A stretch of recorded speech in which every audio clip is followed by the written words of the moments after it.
এই দেখেন মালিক, আপনার জন্য আমি কি নিয়ে এসেছি। ও মা, টমি এটা তো অনেক সুন্দর, কই পেয়েছিস এটা? এই নে টমি, এই মাংসটা খেতে খেতে বাসায় চলে যা তুই। আজকে আমি মাছ ধরে মালিকের জন্য রান্না করে রাখবো। ওই পানির নিচে তো আমি একটাও মাছ দেখতেছি না। এই তো আমি দুইটা মাছ পেয়েছি, এই দুইটা মালিকের জন্য আমি রান্না করে রাখবো। এখন বাসায় যাইতে হবে। আগে আমাকে মাছগুলো ভালোভাবে কেটে নিতে হবে, তারপর মরিচ পেঁয়াজ ভালোভাবে কেটে নিয়ে একটু গরম পানিতে মাছগুলো রান্না করার জন্য বসিয়ে দেব।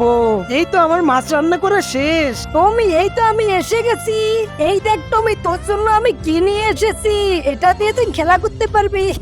টমি এই মাছগুলো তো অনেক সুন্দর, কে নিয়ে এসেছে এগুলা? মালিক, এগুলো আমি আপনার জন্য রান্না করেছি, আপনি খেয়ে নেন। ঠিক আছে তুমি।